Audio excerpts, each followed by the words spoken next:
Moby Dick, or the Whale, by Herman Melville. Prologues. Etymology, supplied by a late consumptive usher to a grammar school. The pale usher, threadbare in coat, heart, body, and brain, I see him now. He was ever dusting his old lexicons and grammars with a queer handkerchief, mockingly embellished with all the gay flags of all the known nations of the world. He loved to dust his old grammars. It somehow mildly reminded him of his mortality. Quote, "While you take in hand to school others, and to teach them by what name a whale-fish is to be called in our tongue, leaving out through ignorance the letter H, which almost alone maketh the signification of the word, you deliver that which is not true." Hakluyt. Quote, "Whale, Swedish and Danish hval. This animal is named from roundness or rolling, for in Danish hvalt is arched or vaulted." Webster's Dictionary. Quote, "Whale, it is more immediately from the Dutch and German valen, Anglo-Saxon valvian, to roll, to wallow." Richardson's Dictionary. Keitos, Greek. Ketus, Latin. Whale, Anglo-Saxon. Hvalt, Danish. Val, Dutch. Hval, Swedish. Hvale, Icelandic. Whale, English. Baleine, French. Balena, Spanish. Piki Nui Nui, Fiji. Piki Nui Nui, Arrow-Manguin. Extracts, supplied by a sub-librarian. It will be seen that this mere painstaking burrower and grubworm of a poor devil of a sub appears to have gone through the long Vaticans and street stalls of the earth, picking up whatever random allusions to whales he could anyways find in any book whatsoever, sacred or profane. Therefore you must not, in every case at least, take the higgledy-piggledy whale statements, however authentic in these extracts, for veritable gospel cetology. Far from it. As touching the ancient authors generally, as well as the poets here appearing, these extracts are solely valuable or entertaining as affording a glancing bird's-eye view of what has been promiscuously said, thought, fancied, and sung of Leviathan by many nations and generations, including our own. So fare thee well, poor devil of a sub, whose commentator I am. Thou belongest to that hopeless sallow tribe which no wine of this world will ever warm, and for whom even pale sherry would be too rosy strong, but with whom one sometimes loves to sit and feel poor devilish too, and grow convivial upon tears, and say to them bluntly, with full eyes and empty glasses, and in not altogether unpleasant sadness, give it up, subs. For by how much the more pains you take to please the world, by so much more shall you forever go thankless. Would that I could clear out Hampton Court and the Tuileries for you. But gulp down your tears, and hie aloft to the royal mast with your hearts. For your friends who have gone before are clearing out the 7-storied heavens, and making refugees of long-pampered Gabriel, Michael, and Raphael against your coming. Here you strike but splintered hearts together, there you shall strike unsplinterable glasses." Extracts. Quote, "And God created great whales." Genesis. Quote, "Leviathan maketh a path to shine after him, one would think the deep to be hoary." Job. Quote, "Now the Lord had prepared a great fish to swallow up Jonah." Jonah. Quote, "There go the ships, there is that Leviathan whom thou hast made to play therein." Psalms. Quote, In that day the Lord, with his sore and great and strong sword, shall punish Leviathan the piercing serpent, even Leviathan that crooked serpent, and he shall slay the dragon that is in the sea. Isaiah.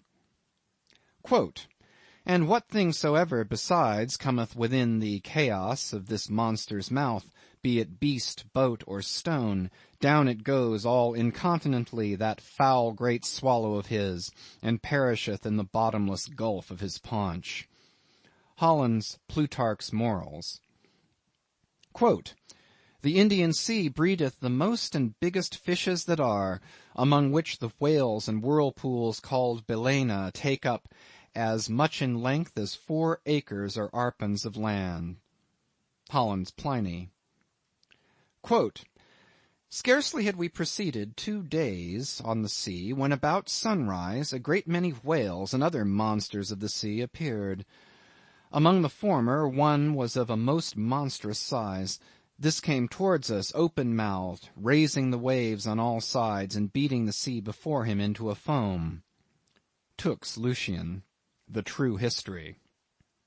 Quote, He visited this country also with a view of catching horse whales, which had bones of very great value for their teeth, of which he brought some to the king. The best whales were catched in his own country, of which some were 48, some 50 yards long. He said that he was one of 6 who had killed 60 in 2 days. Other or Ochther's verbal narrative taken down from his mouth by King Alfred, A.D. 890. Quote, And whereas all the other things, whether beast or vessel, that enter into the dreadful gulf of this monster's, whale's, mouth, are immediately lost and swallowed up, the sea gudgeon retires into it in great security, and there sleeps. Montaigne, Apology for Raymond Sebond. Quote, Let us fly, let us fly. Old Nick take me if it's not Leviathan, described by the noble prophet Moses in the life of the patient Job. Rabelais. Quote, This whale's liver was 2 cartloads. Stow's Annals. Quote, The great Leviathan that maketh the seas to seethe like boiling pan. Lord Bacon's version of the Psalms. Quote, Touching that monstrous bulk of the whale or orc we have received nothing certain. They grow exceeding fat, insomuch that an incredible quantity of oil will be extracted out of one whale. Ibid, History of Life and Death. Quote, The sovereignest thing on earth is Parmacetti for an inward bruise. King Henry. Quote, Very like a whale. Hamlet. Quote, Which to secure no skill of leech's art, mote him avail, but to return again to his wound's worker, that with lowly dart, dinting his breast, had bred his restless pain, like as the wounded whale to shore flies through the main. The Fairy Queen. Quote, Immense whales, the motion of whose vast bodies can in a peaceful calm trouble the ocean till it boil. Sir William Davenant, Preface to Gondibert. Quote, What spermaceti is, men might justly doubt, since the learned Hosmanus, in his work of 30 years, saith plainly, Nescio quid sit. Sir T. Brown, of Spermaceti and the Spermaceti whale, vide his V.E. Quote, Like Spencer's Talus with his modern flail, he threatens ruin with his ponderous tail. Their fixed javelins in his side he wears, and on his back a grove of pikes appears. Waller's Battle of the Summer Islands. Quote, By art is created that great Leviathan, called a commonwealth or state, in Latin civitas, which is but an artificial man. Opening sentence of Hobbes's Leviathan. Quote, Silly man-soul swallowed it without chewing, as if it had been a sprat in the mouth of a whale. Pilgrim's Progress. Quote, that sea beast, Leviathan, which God of all his works created hugest that swim the ocean stream. Paradise Lost.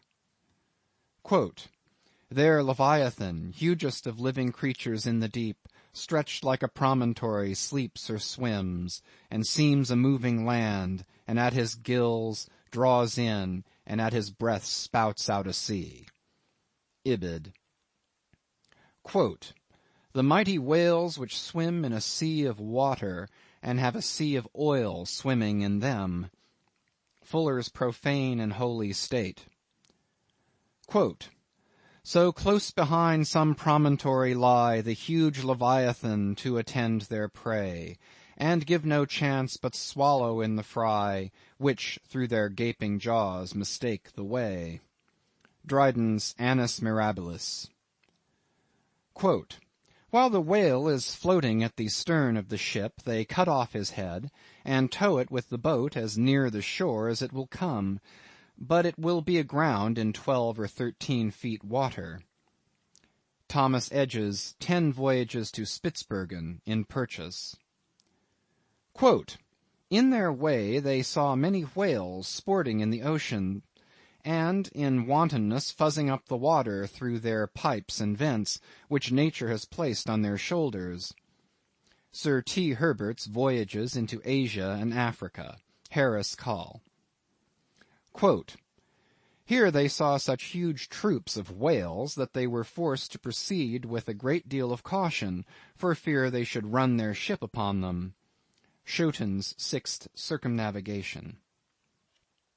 Quote, we set sail from the Elbe, wind northeast, in the ship called the Jonas and the Whale.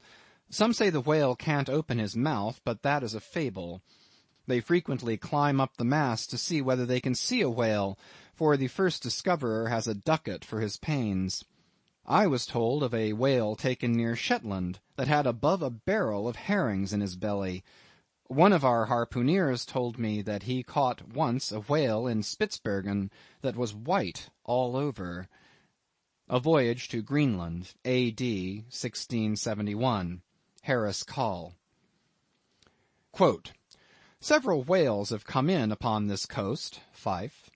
Anno 1652, 180 feet in length of the whalebone kind came in, which, as I was informed, besides a vast quantity of oil, did afford 500 weight of baleen. The jaws of it stand for a gate in the garden of Pitferen. Sibbald's Fife and Kinross. Quote, myself have agreed to try whether I can master and kill this spermaceti whale, for I could never hear of any of that sort that was killed by any man, such as his fierceness and swiftness. Richard Straffer's Letter from the Bermudas, Philosophical Transactions, A.D. 1668. Quote, whales in the sea god's voice obey. N.E. Primer. Quote, we saw also abundance of large whales, there being more in those southern seas, as I may say, by 100 to 1, than we have had to the northward of us. Captain Cowley's Voyage round the Globe, A.D. 1729. Quote, and the breath of a whale is frequently attended with such an insupportable smell as to bring on a disorder of the brain. Ulloa's South America. Quote, to 50 chosen sylphs of special note, we trust the important charge, the petticoat. Oft we have known that sevenfold fence to fail, though stuffed with hoops and armed with ribs of whale. Rape of the Loch. Quote, if we compare land animals in respect to magnitude with those that take up their abode in the deep, we shall find that they will appear contemptible in the comparison. The whale is doubtless the largest animal in creation. Goldsmith, Natural History. Quote, if you should write a fable for little fishes, you would make them speak like great whales. Goldsmith to Johnson. Quote, in the afternoon we saw what was supposed to be a rock, but it was found to be a dead whale, which some Asiatics had killed and were then towing ashore. They seem to endeavor to conceal themselves behind the whale in order to avoid being seen by us. Cook's Voyages. Quote, the larger whales they seldom venture to attack. They stand in great dread of some of them, that when out at sea they are afraid to mention even their names, and carry dung, limestone, juniper wood, and some other articles of the same nature in their boats, in order to terrify and prevent their too near approach.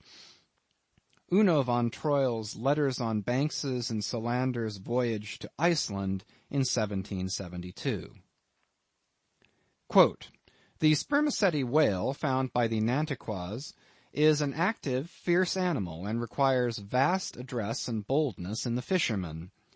Thomas Jefferson's Whale Memorial to the French Minister in 1778. Quote, and pray, sir, what in the world is equal to it? Edmund Burke's reference in Parliament to the Nantucket whale fishery. Quote, Spain, a great whale stranded on the shores of Europe. Edmund Burke, somewhere. Quote, a 10th branch of the king's ordinary revenue, said to be grounded on the consideration of his guarding and protecting the seas from pirates and robbers, is the right to royal fish, which are whales and sturgeon, and these, when either thrown ashore or caught near the coast, are the property of the king. Blackstone. Quote, soon to the sport of death the crews repair, Rodmond unerring o'er his head suspends the barbed steel, and every turn attends. Falconer's Shipwreck. Quote, bright shone the roofs, the domes, the spires, and rockets blue self-driven, to hang their momentary fire around the vault of heaven. So fire with water to compare the ocean serves on high, upspouted by a whale in air to express unwieldy joy. Cowper on the Queen's visit to London. Quote, 10 or 15 gallons of blood are thrown out of the heart at a stroke, with immense velocity.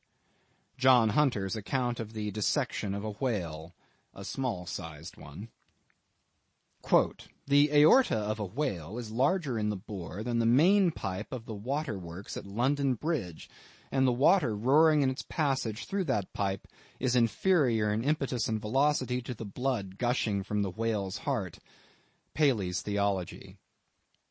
Quote, the whale is a mammiferous animal without hind feet. Baron Cuvier. Quote, in 40 degrees south we saw spermaceti whales, but did not take any till the 1st of May, the sea being then covered with them. Colnett's Voyage for the purpose of extending the spermaceti whale fishery. Quote, in the free element beneath me swam, floundered and dived, in play, in chase, in battle, fishes of every color, form, and kind, which language cannot paint, and mariner had never seen, from dread Leviathan to insect millions peopling every wave, gathered in shoals immense, like floating islands, led by mysterious instincts through that waste and trackless region, though on every side assaulted by voracious enemies, whales, sharks, and monsters armed in front or jaw, with swords, saws, spiral horns, or hooked fangs. Montgomery's World Before the Flood. Io, Paean, Io, sing, to the finny people's king.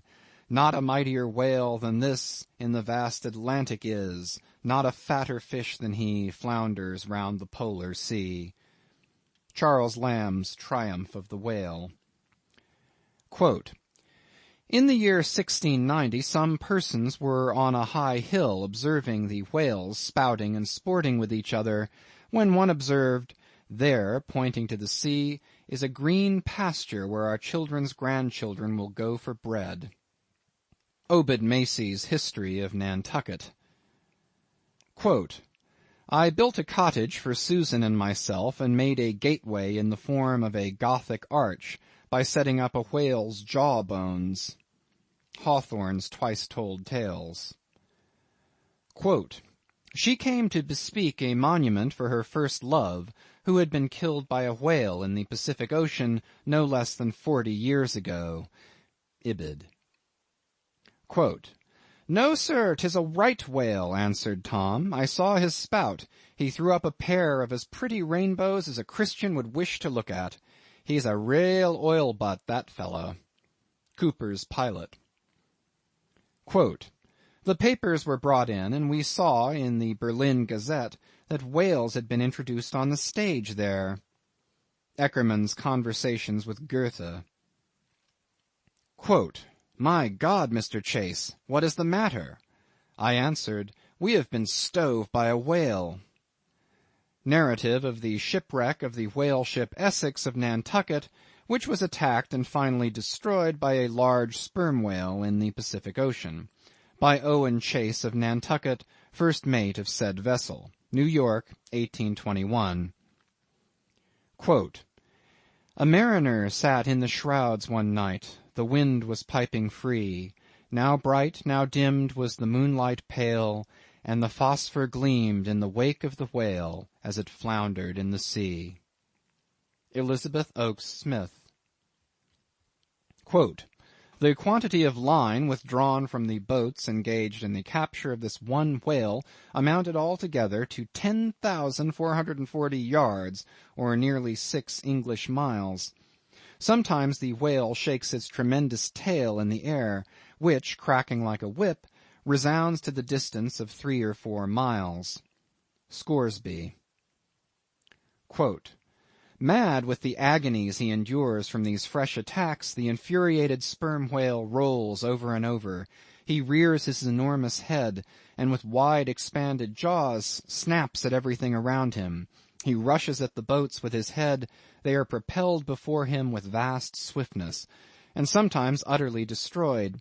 It is a matter of great astonishment that the consideration of the habits of so interesting, and in a commercial point of view, so important an animal as the sperm whale, should have been so entirely neglected, or should have excited so little curiosity among the numerous, and many of them competent observers, that of late years must have possessed the most abundant and most convenient opportunities of witnessing their habitudes." Thomas Beale's History of the Sperm Whale, 1839. Quote, "The cachalot (sperm whale) is not only better armed than the true whale (Greenland or right whale) in possessing a formidable weapon at either extremity of its body, but also more frequently displays a disposition to employ these weapons offensively, and in a manner at once so artful, bold, and mischievous, as to lead to its being regarded as the most dangerous to attack of all the known species of the whale tribe." Frederick de Bell Bennett's Whaling Voyage round the Globe, 1840. Quote, October 13. "There she blows," was sung out from the masthead. "Where away?" demanded the captain. "3 points off the lee bow, sir." "Raise up your wheel." "Steady." "Steady, sir." "Masthead ahoy! Do you see that whale now?" "Aye, aye, sir, a shoal of sperm whales. There she blows. There she breaches." Sing out every time." "Aye, aye, sir." "There she blows. There, thar she blows. Bows, bows." "How far off?" 2 miles and a half. Thunder and lightning, so near. Call all hands. J. Ross Brown's Etchings of a Whaling Cruise, 1846. Quote, "The whale ship Globe, on board of which vessel occurred the horrid transactions we are about to relate, belonged to the island of Nantucket." Narrative of the Globe, by Lay and Hussey survivors, A.D. 1828. Quote, "Being once pursued by a whale which he had wounded, he parried the assault for some time with a lance, but the furious monster at length rushed on the boat, himself and comrades only being preserved by leaping into the water when they saw that onset was inevitable." Missionary Journal of Tyerman and Bennett. Quote, "Nantucket itself," said Mr. Webster, "is a very striking and peculiar portion of the national interest. There is a population of 8,000 or 9,000 persons living here in the sea, adding largely every year to the national wealth by the boldest and most persevering industry." Report of Daniel Webster's speech in the U.S. Senate on the application for the erection of a breakwater at Nantucket, 1828. Quote, "The whale fell directly over him and probably killed him in a moment. The Whale and His Captors, or the Whaleman's Adventures, and the Whale's Biography, gathered on the homeward cruise of the Commodore Preble." By Reverend Henry T. Cheever. Quote, "If you make the least damn bit of noise," replied Samuel, "I will send you to hell." Life of Samuel Comstock, the mutineer, by his brother William Comstock, another version of the whale ship Globe narrative. Quote, "The voyages of the Dutch and English to the Northern Ocean, in order if possible to discover a passage through it to India, though they failed of their main object, laid open the haunts of the whale." McCulloch's Commercial Dictionary. Quote, "These things are reciprocal. The ball rebounds only to bound forward again.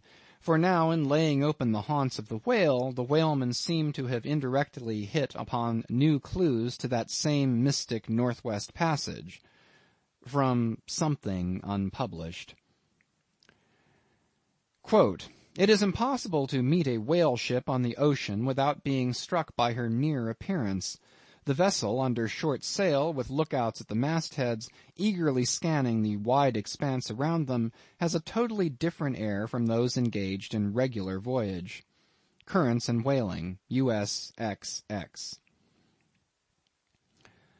Quote, "Pedestrians in the vicinity of London and elsewhere may recollect having seen large curved bones set upright in the earth, either to form arches over gateways or entrances to alcoves, and they may perhaps have been told that these were the ribs of whales."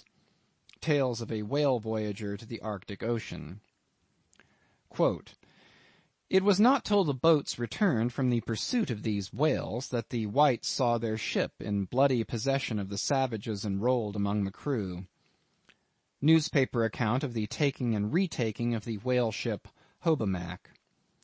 Quote, "It is generally well known that out of the crews of whaling vessels, American, few ever return in the ships on board which they departed."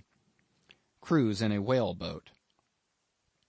Quote, "Suddenly a mighty mass emerged from the water and shot up perpendicularly into the air. It was the whale." Miriam Coffin, or the Whale Fisherman. Quote, "The whale is harpooned, to be sure, but bethink you how you would manage a powerful unbroken colt with the mere appliance of a rope tied to the root of his tail." A chapter on whaling in Ribs and Trucks. Quote, "On one occasion I saw two of these monsters (whales), probably male and female, slowly swimming, one after the other, within less than a stone's throw of the shore (Tierra del Fuego), over which the beech tree extended its branches." Darwin's Voyage of a Naturalist. Quote, "Stern all!" exclaimed the mate, upon turning his head, and saw the distended jaws of the large sperm whale close to the head of the boat, threatening it with instant destruction. "Stern all for your lives!" Wharton, the Whale Killer. Quote, "So be cheery, my lads, let your hearts never fail, while the bold harpooner is striking the whale." Nantucket Song. Quote, "Oh, the rare old whale, mid storm and gale, in his ocean home will be, a giant in might, where might is right, and king of the boundless sea." Whale Song. End of Prologues.